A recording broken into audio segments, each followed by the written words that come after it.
Yes, it is a bit of a challenge to compete You're with a lot of right in the co-source. middle. I love this. In the middle. You're in the center of networks. We're between the people and the protocol. Like if all of crypto... In between the people and the protocol is where we sit. You're right. We are kind of in the middle.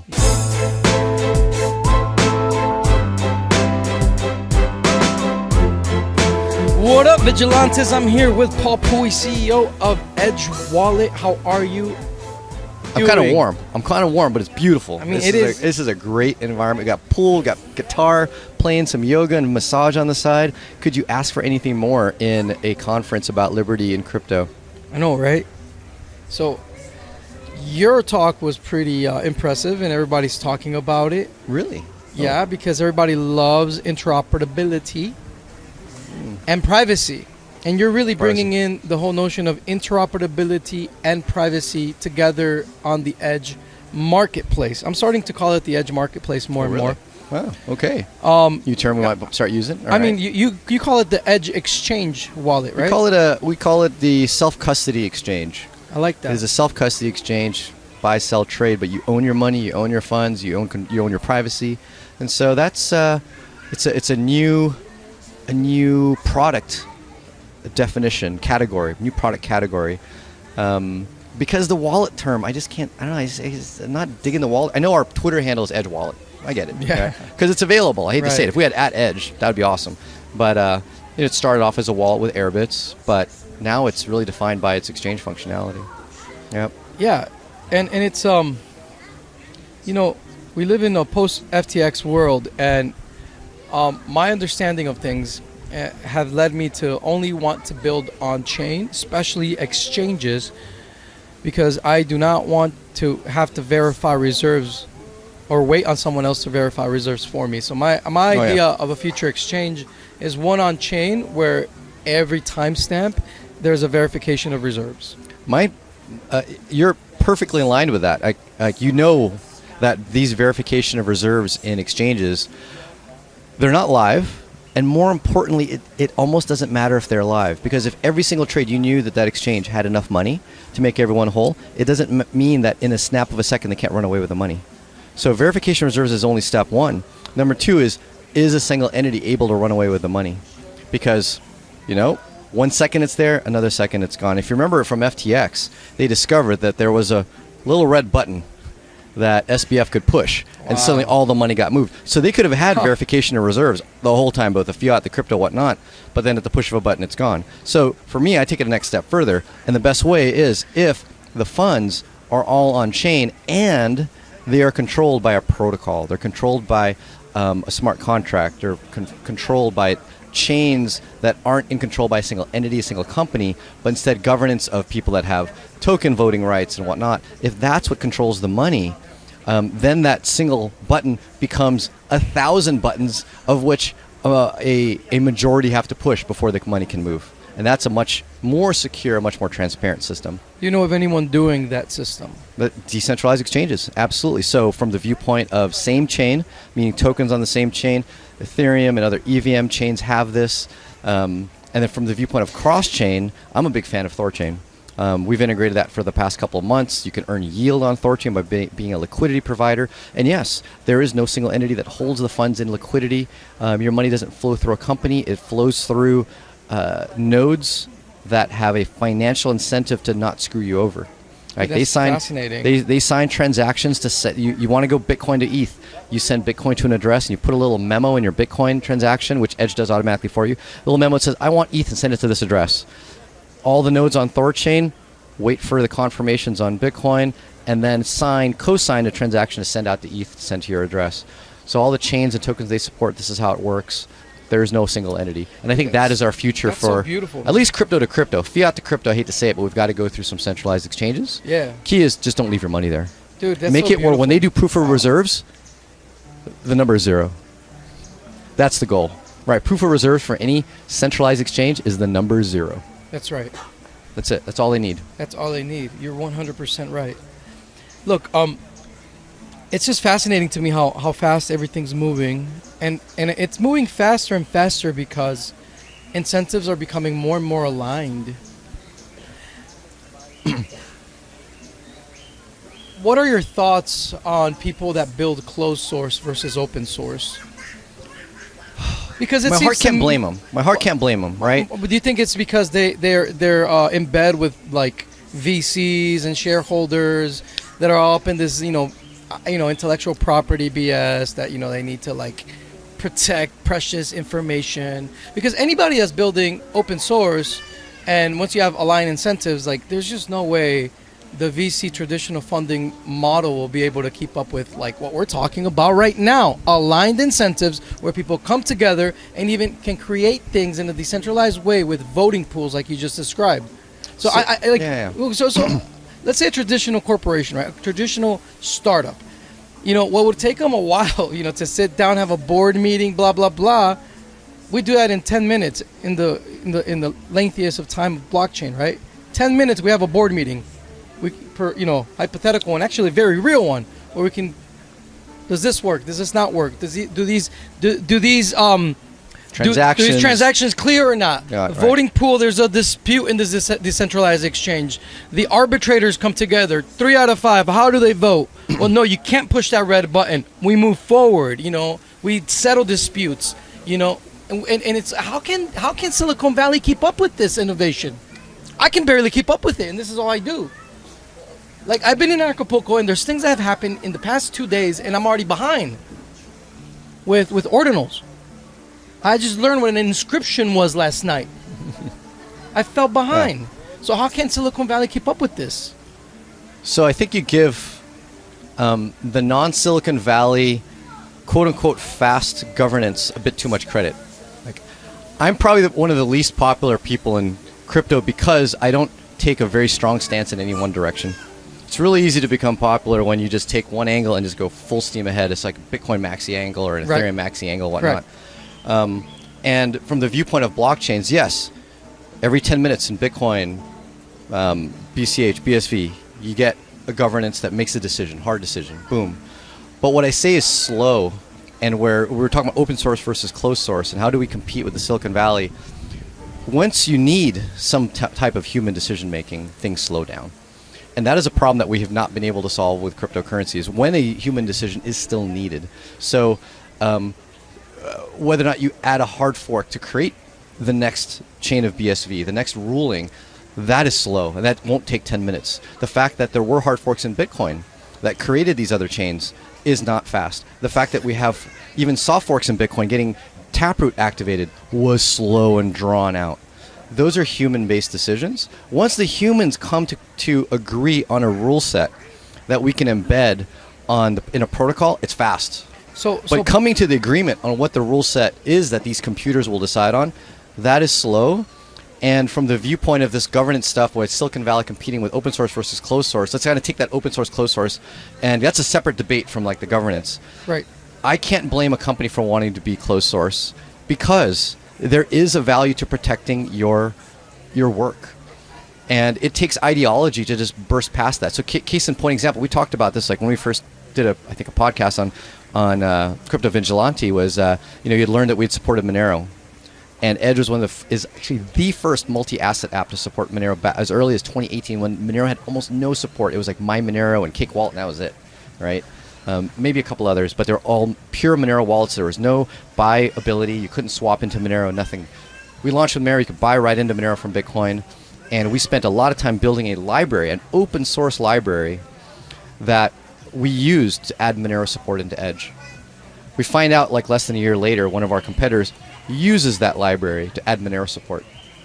So nice. We fast-tracked their capability of adding support for Monero because we had open source code. So, I have to just grit my teeth and go, that is the ecosystem I live in. And we're gonna be able to iterate on that code that we built for Monero faster than they can because we know it and we understand it, but it still gave a competitive advantage. Fair enough.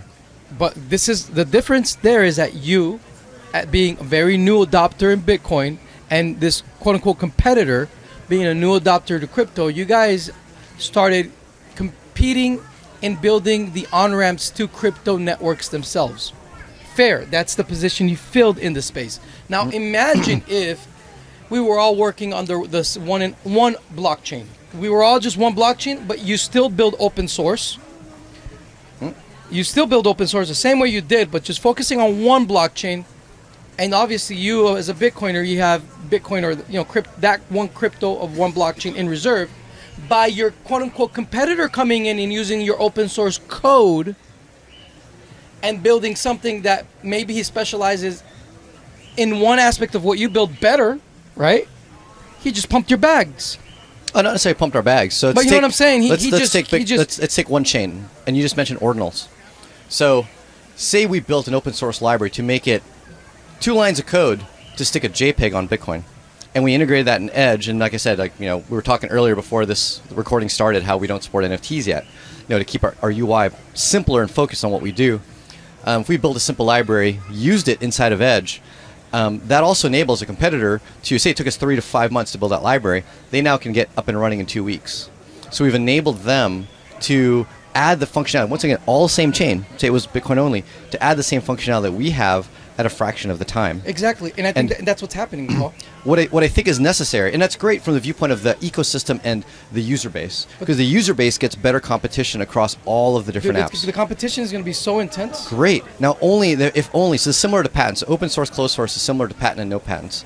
I'm all for a no patent world, where there are no patents filed, and anything you build, other people can copy. The problem with that is when you still have patents, and you have companies that live in an open no patent ecosystem, then the patent behemoths can simply take those ideas. Same thing as you have an open source ecosystem of high ideology companies and projects and people that build open source, but then the closed source ecosystem can go ahead and cherry pick and take that and accelerate past the open source alternatives.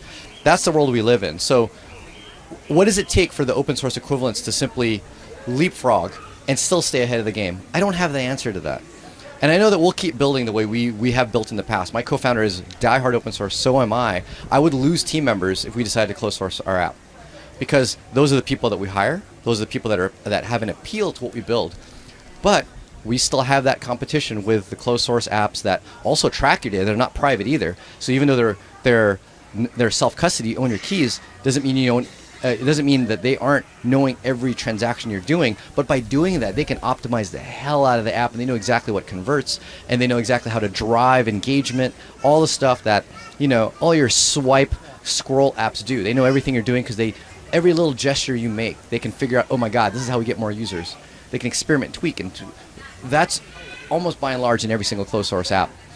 And that is a competitive advantage. So what does it take? It takes, first, people to care. Right, the people come to this type of event in Anarchapulco to care about privacy. Ironically, the opposite side of privacy is transparency, but it's both private for them, transparent to the company and what they build. So you need transparency in the product that's getting built. Open source is transparent.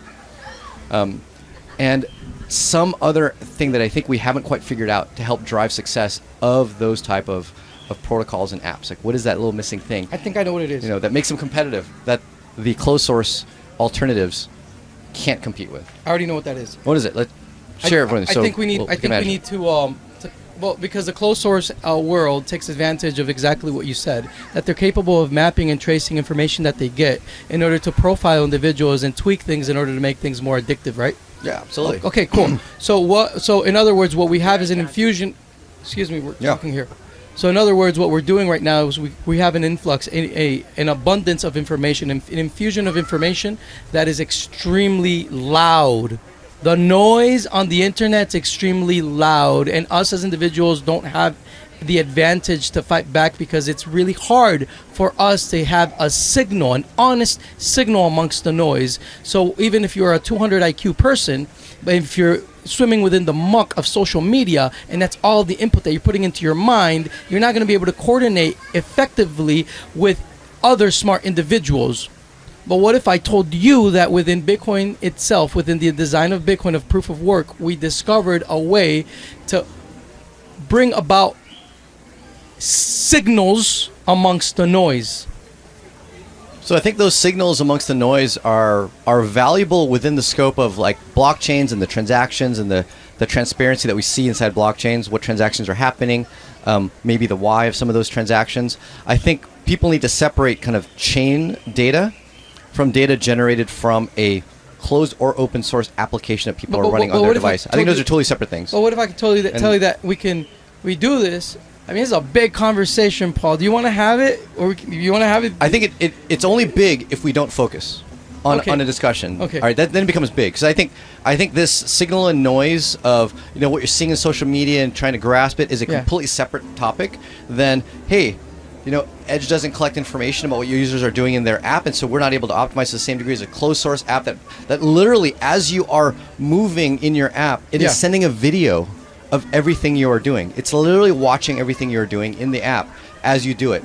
There are libraries of that you can install in like one click, install into an app for a developer. The developer can install into their app, and then every user literally gets they get a recording of everything a user does in the app. And they can put an analysis on that to determine where people are stumbling, what people like, what they don't like, what's engaging them, what are they getting addicted to, and then just turn that knob.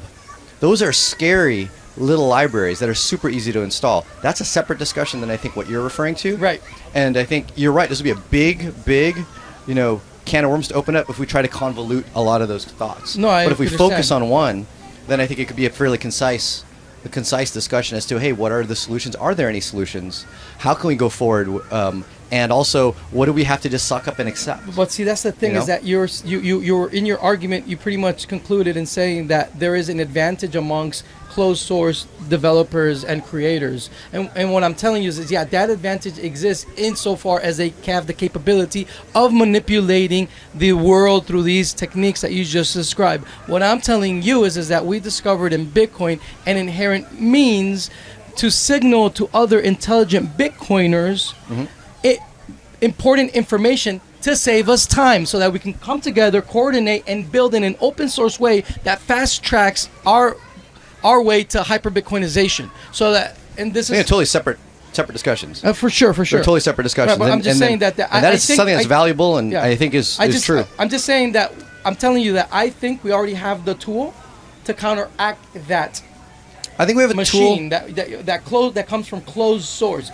That because right now you said that open source development is in a vulnerable position, because if you build open source, a closed source company can come in, cherry pick what they want, and have a competitive advantage in the market. And what I'm telling you is that competitive advantage that they have in the market lessens now that they don't have a means to just fill us up with noise.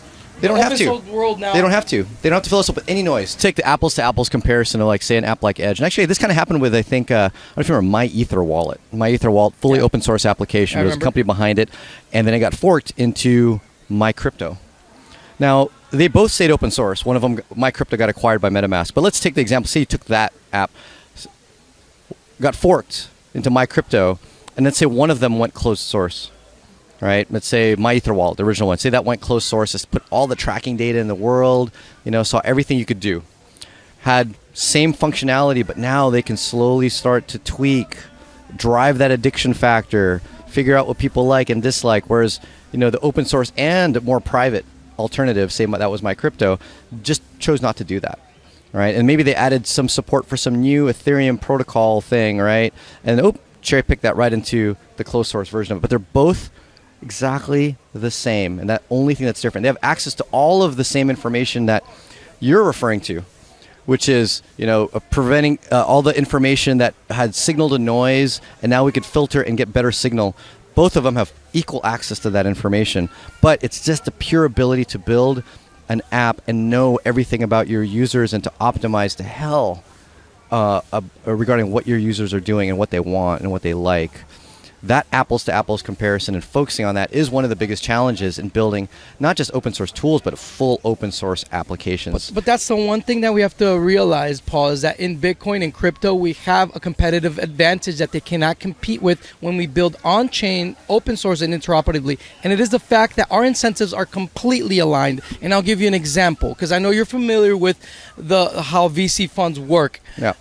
When a VC fund invests in a crypto startup, let's say a Bitcoin startup, whatever, they are investing in that company as a hedge to the crypto that they have in portfolio themselves.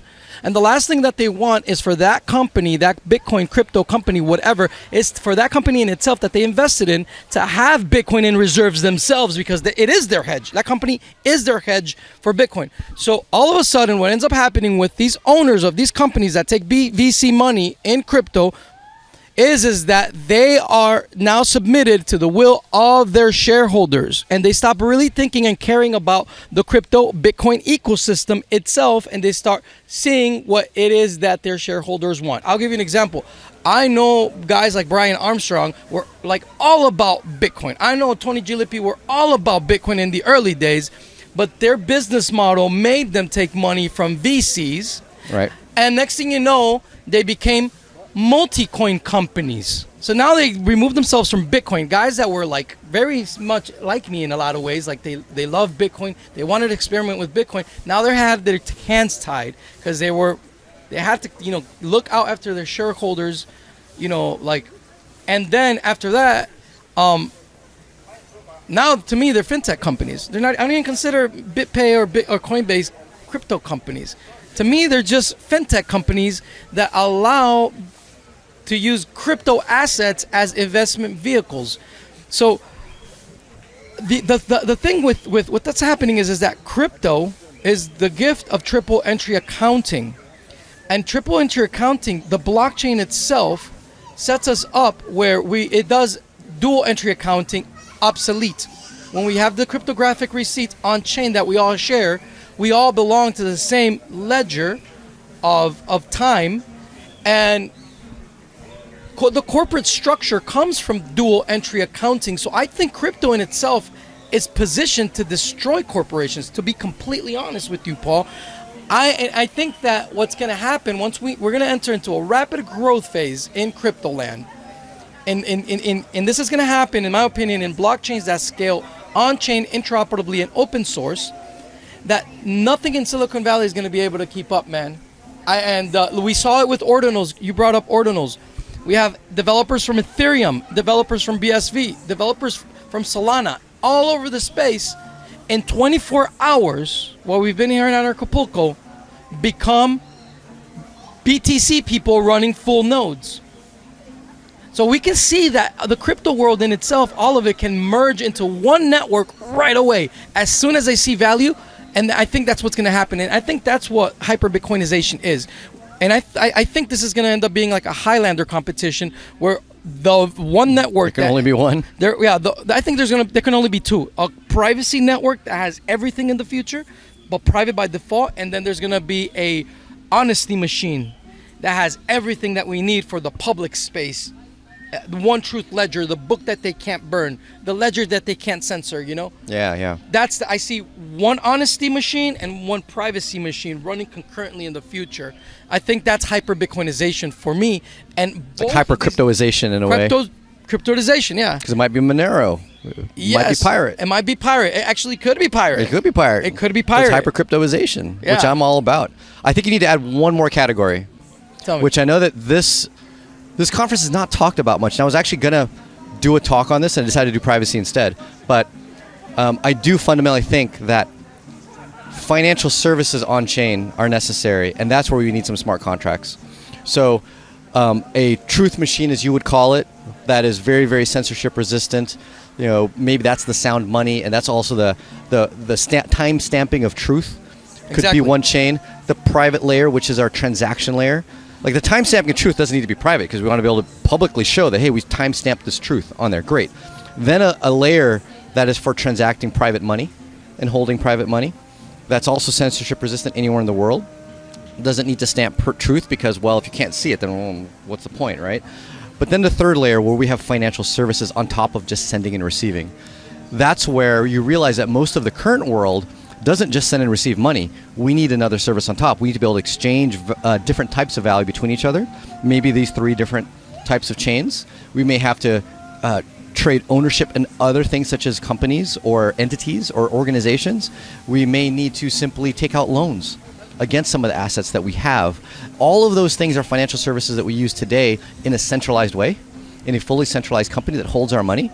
Being able to do that in a self-custody manner is what's missing and what is enabled by the more complex smart contract chains, first starting with Ethereum and now with potentially other chains that are coming to market that are trying to compete and be the faster, better version of it. Which Like one Dero? will succeed? Like Dero, although I have not studied that, so I'm not going to put any opinion on Dero yet because I haven't studied it in detail. There is a beast, man, and I'm still wrapping my head around it. Trust me. Yeah, exactly. Take your time. Exactly. So, I'm not going to write it off, but I'm also not going to write it on. Right. I'm going to say that I am excited about private smart contracts, but I think it's a super hard problem to solve. And the few that I thought had solved it, or the one that I thought had solved it, ended up being a complete disaster. And so I'm taking it slow Which on was that that regard. one? Secret Network. No, I'll say it. Secret Network. I've told them in their face. Like, I think that you guys did it the wrong way. Right. And that's too. fair. So that, once again, still a complete separate. I think you're right in that Silicon Valley cannot compete at that layer. No, they at can't. At the layer of the protocol. However, the layer of the app is a totally different layer. The protocol is different from the app. People have to remember that. The app is a different layer than the protocol. And apps are the interface to the protocols. We can have open source interfaces to the protocols, which are much more transparent. You know what they're doing, more trustworthy. And they can also be more private if you could see in the code that they're not compromising your privacy. But we can have also closed source implementations, which can be highly, highly optimized, very non-private. And those can be interfaces to the same three blockchains that we've been talking about. Right. The same three kinds of blockchains. And that app layer is where Edge is competing in. Right. And we're providing services to the lower level financial layer. And that's where, yes, it is a bit of a challenge to compete with a lot of closed source. You're right in the middle. I love this. In the middle. You're in the center of networks. We're between the people and the protocol. Like if all of crypto... In between the people and the protocol is where we sit. You're right. We are kind of in the middle. Dude, you're like in the center of a mandala. Like a bunch of concentric circles, and you're like Edge is putting itself in the center of a mandala. It's beautiful. If you think of the concentric circles as the protocols and the things you can do in the crypto ecosystem, then we totally are. From the viewpoint of the middle, as far as layers or stacks, we are, because people are at the top of the stack. We are the very upper echelon of the stack of technology. We're the users.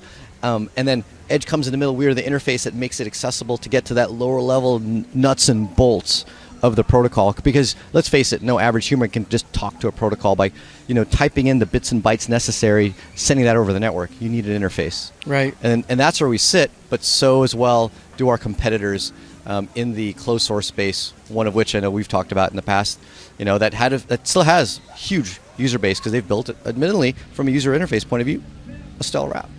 And I give them a hats off to that. But that's where we sit, and hopefully enough people find value in that ideology and give us enough feedback to optimize and tune and become, the best solution for the product that we're trying to build. That's awesome. Yeah. So, I commend you for adding, being the first to add Monero, and now being the first to add Pirate Chain, because it just shows how committed you guys are to really being open to the future and to have these hard conversations.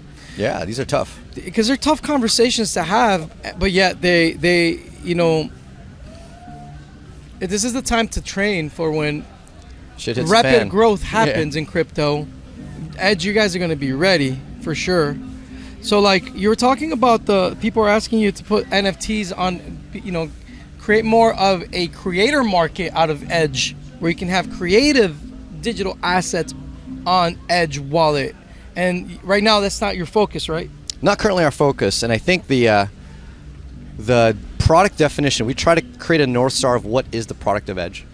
Early on, remember the Airbits days? Airbits days, it was a payments app. It was pay with Bitcoin, send and receive, find where you can spend your money in this ecosystem of Bitcoin.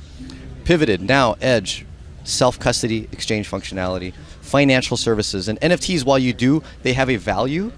And while they may be purchased with a financial good, such as Bitcoin or ETH, their general use case is a bit more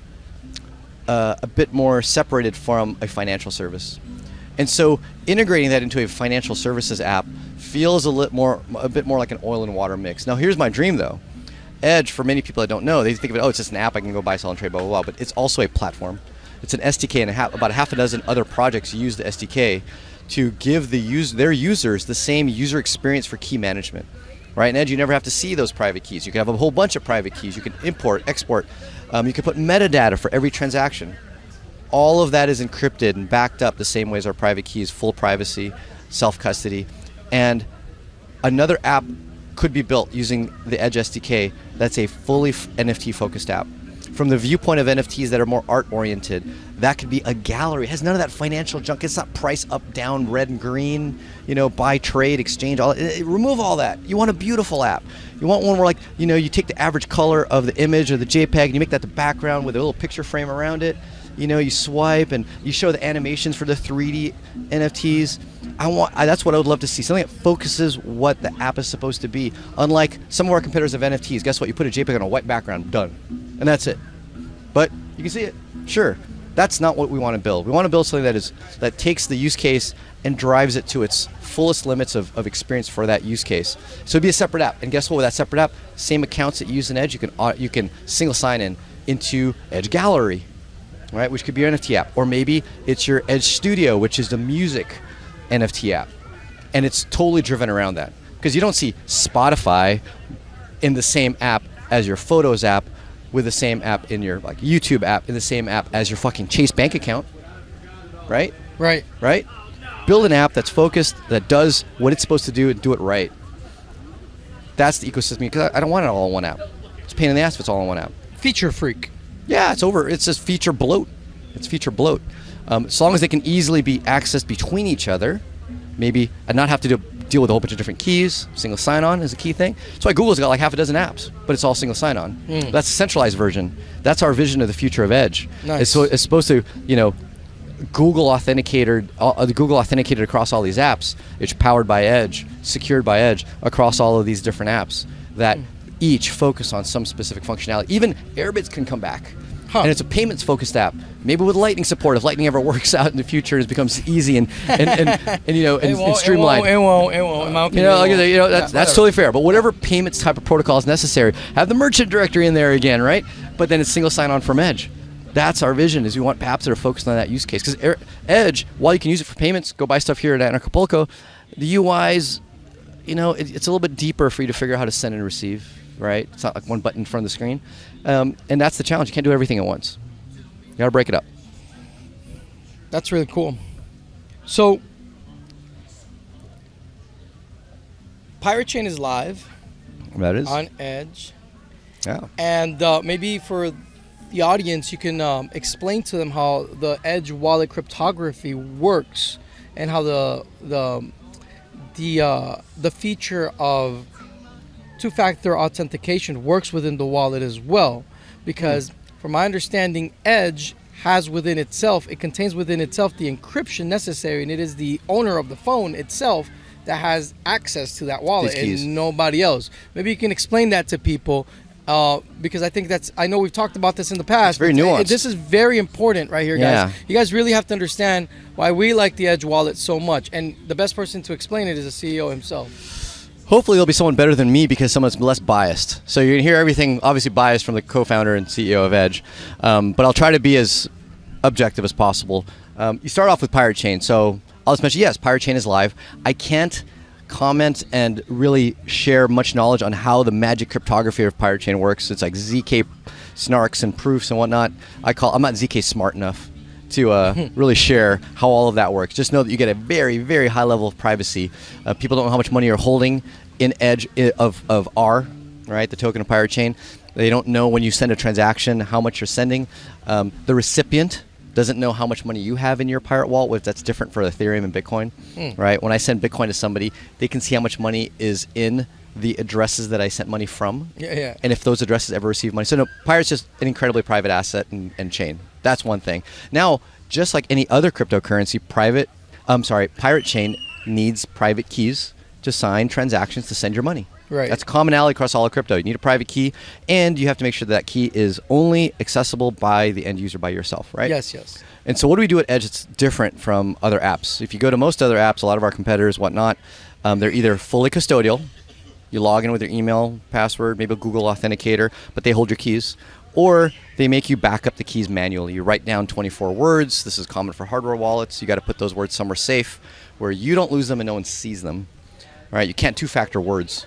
If someone sees those words, your money's gone. Some people try to split up the words into a bunch of pieces, then they lose one of them, they lose all their money. So it's one of the most non-recommended things to do is to take 24 words, cut it in half, do 12 here, 12 there, right? Because you lose one, you're gone. Right? So not recommended at all. So what we do at Edge, what's different? We try to bridge the Web 2 and Web 3 world, if you like using the terms, right? Web 2 interface, Web 3 advantages. So you just create an account and you log in. I walked a couple people through this process today here over at Anarchapulco. They just created a login, a PIN for convenience to log in repeatedly on that device. And what happens is Edge then creates the private keys for your different assets. And we actually create a separate private key for each asset. So if you have a Bitcoin wallet, that's its own master private key of 24 words. Ethereum, it's another private key. Pirate Chain, it's another 24 words, I believe, or what. But all of those get encrypted in a bundle, right? You can think of it as like a bucket of encrypted data.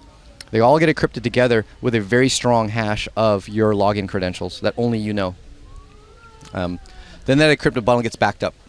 So you use a hash of your login credentials. Backed up where?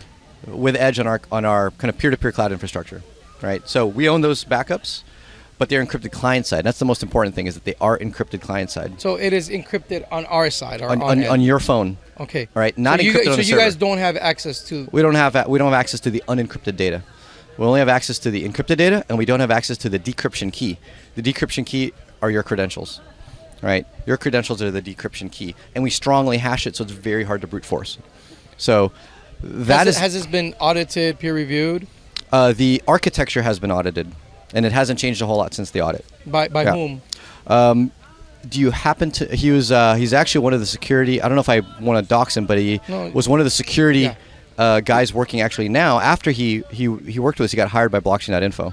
By blockchain.info? .info. Yeah. Okay. So he had done the audit. We passed. And we've actually only strengthened it since then, mostly with tweaking the strength of the encryption, making it harder and harder to brute force. So that's the base level of the model. You talked about two-factor and whatnot. I'll share. This is the key, most important stuff is, how are most people's accounts on all these different centralized services getting broken into? Well, they're using bad passwords, all right, weak passwords, and they're reusing them across different accounts. So how do we counteract this? We impart two layers. One is automatic, and one is you have to enable. The first layer is what we call IP validation, or two-factor light. It's not officially two-factor, not by the NIST standards, but it's very effective. And what this means is, if someone got access to your full login credentials, maybe you reshared them with some other server, you wrote them down somewhere, and someone saw them, and they tried to log into your account from their device, they would get locked out if they're using a different IP address than what you've used over the past several months, right? And IP addresses rotate, right? So a brand new device would need to use the same IP address that you've used over the past several months, or it would get locked out, and it would be locked out for 7 days. During those 7 days, you'll get a notification every day for 7 days saying, warning, warning, someone is trying to access your account. Approve or deny it. If you deny it, change your password. All right? Get notified. No worries. So it's very important to keep notifications enabled in Edge. So that you'll get those security notifications. You can disable the marketing notifications and price went up and down. Disable all those inside of Edge, but keep notifications just for the security notifications. Oh, that's cool. So you can nitpick what notifications you want. That's awesome. You can turn off the marketing stuff, right? Like price stuff.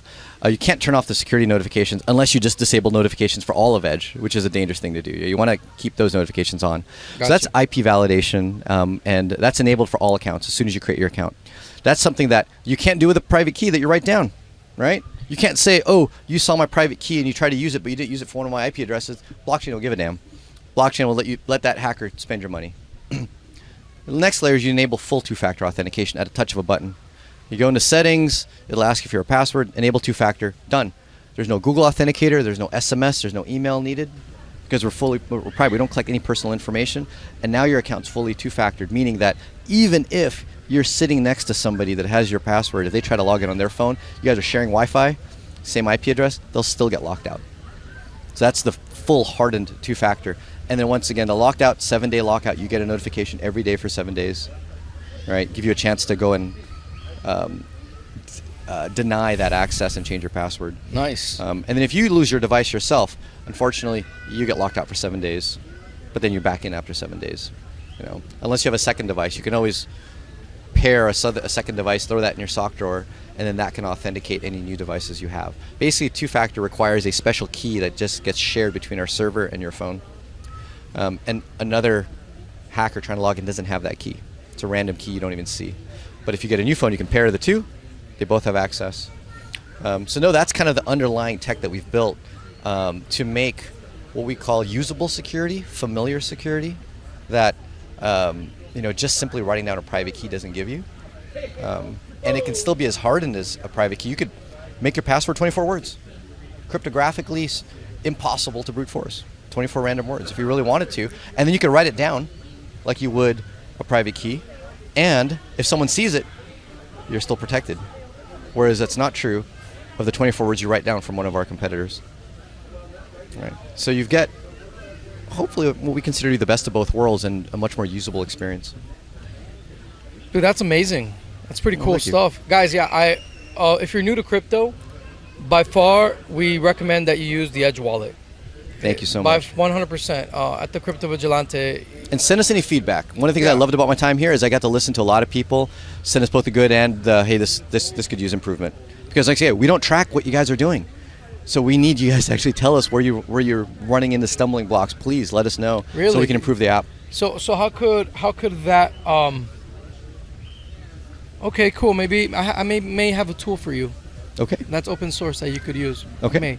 That's pretty cool, man. What's next for Edge? Sorry, dude, I need coffee. I just came down. I had 2 already, so maybe that's why I'm all right. That's why I sound like Raph. All right, so what's next for Edge? Financial services, as we said. So sending and receiving, exchanging is pretty well baked out. We have some DEX support with Thorchain. If you guys haven't heard of Thorchain, amazing protocol. Definitely check it out. The team is awesome, great to work with. They literally came to our office and worked with us for a day to help with the integration. So that lets you go chain to chain. But now, after you have the asset you want, maybe you want to take out a loan. This is what a lot of the centralized companies offered that made them killer apps. BlockFi. Who's heard of BlockFi? Who's heard of Celsius? Right. You could deposit your Bitcoin, borrow dollars in your bank account with those companies really easily. But guess what? They own your Bitcoin. And now you don't own it because they ran away with it. Doing that on DeFi, but doing it in an easy way. If you try to do this today, you could do it with Aave, a great protocol on Ethereum and Polygon, but it'll take you about 8 steps with 4 apps to do it.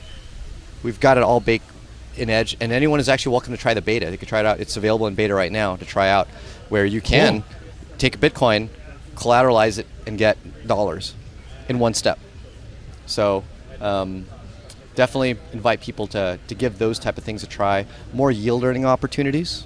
Just went live like within the past few weeks. Ability to earn on your Bitcoin, Litecoin, Doge, Ethereum, and I'm probably missing one other asset, BCH, where you can earn yield on it. All self-custody.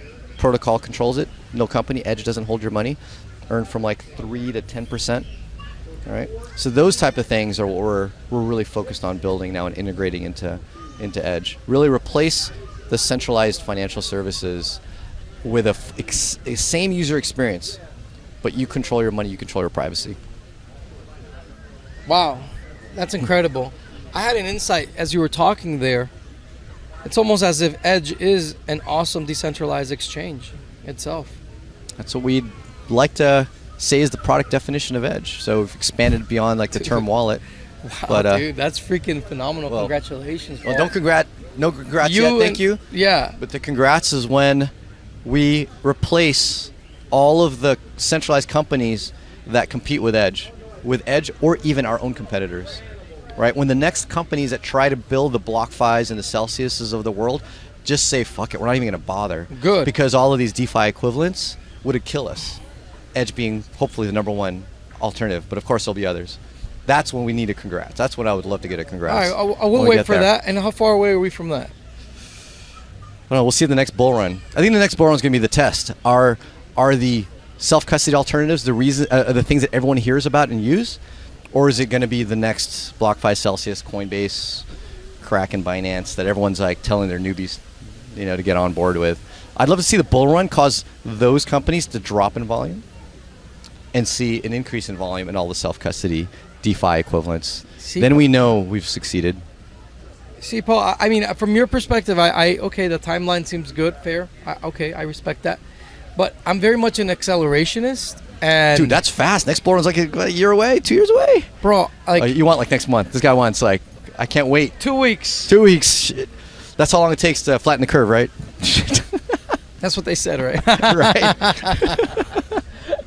All right, guys. Well, thank you for your time, Paul. It was a No, pleasure thank you. talking to you. Thanks for having me. I Appreciate will it. keep going, but I need some coffee. Give me coffee. All right. Yeah. I'll Peace, price- love, anarchy, guys. Take care.